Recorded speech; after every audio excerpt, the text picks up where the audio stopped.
So, అంటే ఈ acting పరంగా దీనికంటే ఇది బ్రేక్ మీరు తీసుకున్నారా అండి? లేకపోతే మూవీస్‌కి వాటికి అలా వచ్చి తర్వాత వేరే దగ్గర డీవియేట్ అవ్వడం అలా జరిగిందంటారా? ఏంటి అది? సినిమా ఇండస్ట్రీలోనూ పొలిటికల్గా బ్రేకులు అంటూ మనం తీసుకోవడం ఏముండదండి. బ్రేకులు వస్తాయి. ఓకే. సో టైము ఇప్పుడు చాలా మంది అడుగుతున్నారు బయటకు వెళ్ళినప్పుడు, అది ఏంటి మీరు ఏంటి సినిమాలు చేయట్లేదేంటి, ఏంటి మానేశారా, లేకపోతే బ్రేక్ తీసుకున్నారా? అది లేదండి, ఎవరు ఇవ్వట్లేదు ఎక్కువ అన్న, ఇది నిజం. అంటే అంటే ఆ, అంటే నేను బేసికల్గా మా ఇండస్ట్రీలో ఏమనుకుంటున్నారు చాలా మంది, ఈడు సినిమా ఇండస్ట్రీ వదిలేసాడు, పాలిటిక్స్కి వెళ్ళిపోయాడు ఆంధ్రప్రదేశ్కి, లేకపోతే ఊరు వెళ్ళిపోయాడు, ఇలాంటివన్నీ ఉన్నాయి. బట్ నేను ఎక్కడికి ఏమి వెళ్ళిపోలేదు. జగన్ గారికి పని చేస్తున్నాను, ఆయన పోస్ట్ ఇచ్చారు. బట్ ఇప్పుడో అడపాదడప 1-2 సినిమాలు చేస్తున్నాను ఇస్తే.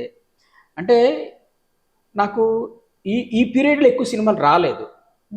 లాస్ట్ 10 years నుంచి ఏదో ఒక 10-15 మూవీస్ చేసి ఉంటాను. ఎక్కువ రాలేదు. దానికి కొంతమంది ఇవ్వట్లేదు. కొంతమంది ఏంటంటే ఇలాగా, అంటే ఇక్కడ సినిమా ఇండస్ట్రీలో అనుకోవడాలు ఎక్కువైపోతాయండి. ఇప్పుడు మన గురించి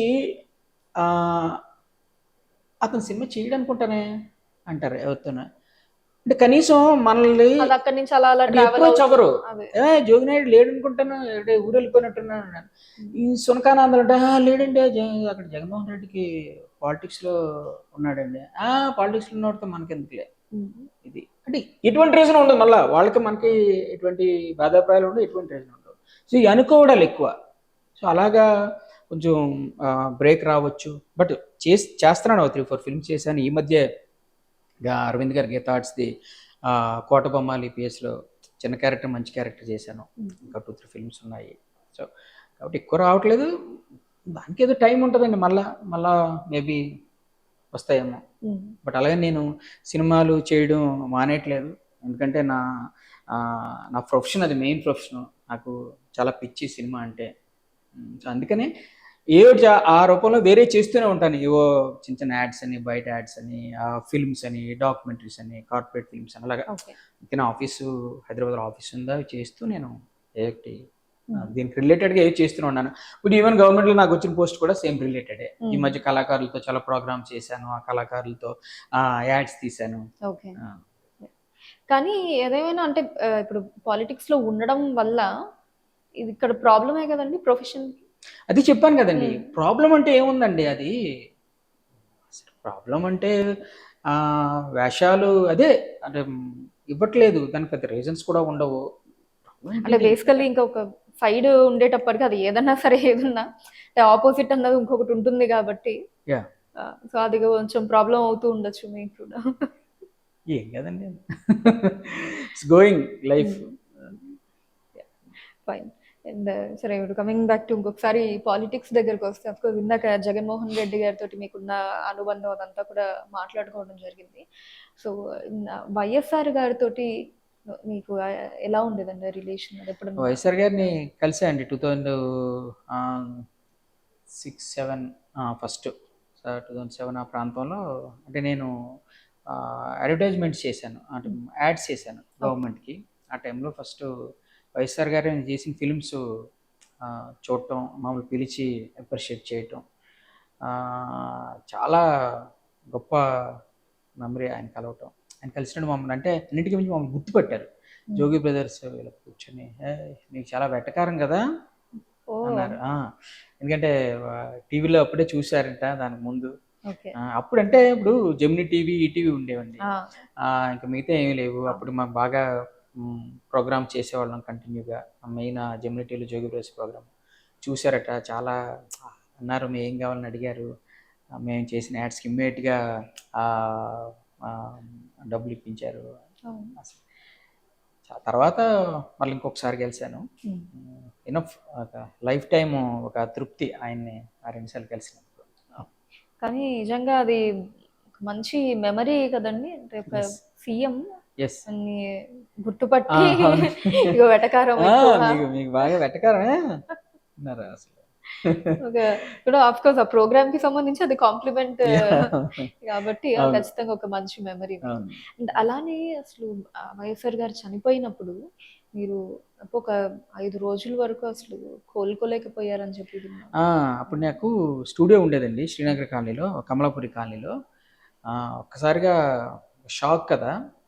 అప్పుడు ఆ స్టూడియో నేను బంద్ చేసేసి ఆయన ఫోటో పెట్టి స్టూడియో ముందు క్లోజ్ చేసి ఎంప్లాయీస్‌కంతా హాలిడేస్ ఇచ్చేసి నివాళులర్పించి ఆ 2 డేస్ అండ్ 4 డేస్ అండి. ఆహ్, ఇంకా ఎంతోమందికి పెద్ద షాకు. మేము కూడా కలిసాము. ఇంకా ఆ మెమరీస్ అందులో దానిలో ఉండడం అవన్నీ ఉన్నాయి. అప్పుడే నేను ఇంకా విశాఖపట్నంలో కూడా నాకు స్టూడియోకి ల్యాండ్ ఇస్తా అన్నారు. అప్లై చేయమన్నారు స్టూడియోకి. అప్లై చేసుకోమన్నారు. So okay. అండ్ రాజకీయ నాయకుడిగా పవన్ కళ్యాణ్ గారి మీద మీ అభిప్రాయం ఏంటండి? ఏ అభిప్రాయం లేదండి ఆయన మీద. ఎందుకంటే ఆయన రాజకీయ నాయకుడు కాదు. ఆయన జస్ట్ ఫిల్మ్ యాక్టర్ ఆయన. అంటే హీరో. అంటే ఇప్పుడు ఉన్నారు కదా పాలిటిక్స్. ఉన్నారు అదే అంటున్నాను. అంటే నేను ఎలా డిఫైన్ చేయరు కూడా నాకు తెలియదు. ఎందుకంటే ఆయన అయితే పొలిటీషియన్ కాదు. అంటే పొలిటీషియన్కి ఉండే అంటే ఒక ఫిల్మ్ యాక్టర్కి కొన్ని క్యారెక్టరిస్టిక్స్ ఉంటాయి. ఓ పొలిటీషియన్కి కొన్ని క్యారెక్టరిస్టిక్స్ ఉంటాయి. ఆయన ఫిల్మ్ యాక్టర్గా ఆయనకి క్యారెక్టరిస్టిక్స్ ఉన్నాయి. పెద్ద హీరో అయ్యాడు, స్టార్. బట్ పొలిటీషియన్గా ఆయనకి ఎలాంటి క్యారెక్టరిస్టిక్స్ లేవు. అందుకనే ఆయన మీద నాకు అంత ఒపీనియన్ లేదు. అంటే ఎటువంటి క్యారెక్టరిస్టిక్స్ ఉండాలి అంటారు పొలిటీషియన్ గా? సింపుల్ అండి. ప్రజల కోసం సేవ చేయడం అంటే ఇందాక చెప్పాను చూసారా, వైఎస్ఆర్ గారి గురించి, జగన్ గారి గురించి. ఓ మాట ఇచ్చే ముందు మనం ఆలోచించాలి. మాట ఇచ్చిన తర్వాత మాట మీద నిలబడి ప్రజలకు చెయ్యాలి. ఆ మాట ఇచ్చిన మాటనే. అంతే. పవన్ కళ్యాణ్ గారిని ఇన్నేళ్ళ నుంచి చూస్తున్నారు. ఆయన 2009లో చిరంజీవి గారు ప్రజారాజ్యం పెట్టినప్పుడు యువరాజ్యం అధినేత అయ్యారు. ఆ తర్వాత మళ్ళీ 11లో జగన్ గారితో పాటే కాంటెంపరీ అండి. ఆయన కూడా ఓ నెలల తేడాతో ఆయన పార్టీ పెట్టారు. అప్పటి నుంచి ఉన్నారు. 14లోనేమో కూటమని జనసేన, బీజేపీ, టీడీపీ చేశారు. తర్వాత చంద్రబాబు నాయుడు గారిని తిట్టారు, మోడీ గారిని తిట్టారు. మళ్ళీ తర్వాత 19లో ఆయన ఏదో పోటీ చేశారో ఏదో చేశారండి. తర్వాత మళ్ళీ ఇప్పుడు జగన్ గారిని తిడుతున్నారు. ఎందుకు తిడుతున్నారో తెలియదు. తర్వాత ఆయన అంటే ఈరోజు ఒకటి మాట్లాడతారు, 10 రోజుల తర్వాత ఒకటి మాట్లాడతారు, ఆ తర్వాత ఇంకోటి మాట్లాడతారు. టోటల్గా అంతా ఒక గందరగోళం అండి. సో కాబట్టి ఇంకా అది ఒక నిబద్ధత. కానీ ఇవి కూడా అక్కడక్కడ వింటూ ఉంటాం కదా, అంటే చాలా మందికి హెల్ప్ చేశారు, బట్ పొలిటికల్ గా ఇంకా ఆయనకి ఏమంటారు పదవి అది ఏం రాలేదు. హెల్ప్ చేశారంటే పవన్ కళ్యాణ్ గారి కంటే కూడా పబ్లిసిటీ లేని వాళ్ళు చాలా చాలా హెల్ప్లు చేస్తున్నారండి సొసైటీలో. వాళ్ళకి పబ్లిసిటీ లేదు. పవన్ కళ్యాణ్ గారు ఏదైనా చేసి ఆయనకై చెప్పుకుంటాడు, నేను అలా చేస్తున్నాను, రెమ్యునరేషన్ దానం చేసేస్తున్నాను, నేను దానం చేస్తాను ఆయనే అంటాడు. నాకేమో డబ్బులు లేవంటాడు, నేను బతకాలా వద్దా అంటాడు, లేకపోతే పార్టీని ఎలా మేనేజ్ చేయాలంటాడు. ఎవరు చేయమన్నారండి మిమ్మల్ని? ఎవరు చేయమన్నారు? మీరు చేస్తే మాట మీద నిలబడి లేకపోతే ఒక మాట ఇచ్చి దాన్ని కంటిన్యూ చేయండి. కష్టమో నష్టమో ఎన్ని రకాలు స్టేట్మెంట్స్, ఎన్ని రకాలుగా మీరు తిడతారు, ఊగిపోతారు. ఎవరి కోసం ఇదంతా? అస్సలు మీదే నేను ఏం మాట్లాడేస్తున్నాను, నాకు ఏ రకమైన ఒపీనియన్ లేదు. వదిలేద్దాం. ఇప్పుడు రెండోసారి కూడా వైఎస్ జగన్ గారి ప్రభుత్వమే అధికారంలోకి వస్తుందంటారా ఏపీలో? 200% బ్రహ్మాండంగా. 200% బ్రహ్మాండంగా. ఓకే. అది ఎన్ని 200, 300, 1000 ఎన్ని రకాలుగా చెప్తుంటారు కదా. సో పక్కాగా గవర్నమెంట్ వస్తుంది. ఓకే. ఏంటంటే అంత ధీమాగా చెప్పడానికి గల కారణాలు? అంటే రెస్పాన్స్ చూస్తున్నాము. ఆయన చేశారు, బ్రహ్మాండంగా సేవ చేశారు, మాట ఇచ్చారు, మాట కట్టుబడి ఉన్నారు. ఈరోజు ప్రజల్లో స్పందన చూస్తున్నాము.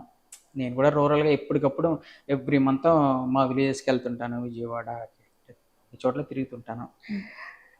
అందుకేనండి అంత నమ్మకం. అంటే సరే మేము పార్టీకి పనిచేసాం కాబట్టి, ఆయన అంటే ఇష్టం కాబట్టి డెఫినెట్గా వస్తారని అనుకున్నాం. ఆయన ఎవరైనా ఒక పొలిటీషియను నేను మీకు మంచి చేశానని అనిపిస్తే నాకు ఓటేయండి, లేకపోతే వద్దు అని ఏ పొలిటీషియన్ అయినా అంత గట్ ఫీలింగ్తో చెప్పగలరా? చెప్పగలరండి? సింపుల్. చేశాడు కాబట్టే అంత ధైర్యంగా అడగలుగుతున్నాం, లేకపోయినా నాకు ఏం లేదు అంతే. అదే చంద్రబాబు నాయుడు గారు, పవన్ కళ్యాణ్ గారు చెప్పమనండి. అసలు ఏం చేస్తామనేది కూడా చెప్పట్లేదు. నువ్వు ఏం చేస్తారో చెప్పట్లేదు. ఏమైనా అంటే ఆల్రెడీ ఉన్న పథకాలని ఇవి కంటిన్యూ చేస్తాము. ఇది వాలంటీర్లకి ఇంతకుముందు 5,000 జగన్ గారు ఇస్తే మేము 10,000 ఇస్తాము. మీరెవరండి? వాలంటీర్ వ్యవస్థ పెట్టింది జగన్ గారండి, ఆయన బిడ్డ అది. మీరెవరు దాన్ని తీసుకొని 10,000 ఇస్తామా? అదే అంటే చాలా మీరేంటి కొత్తగా ఏం చేస్తారు ప్రజలకి? ఈయన ఇది చేశాడు, అరే మనం ఇది చెప్దాం అని దాన్ని జనాలు బిలీవ్ చేయాలి రేపొద్దున్న.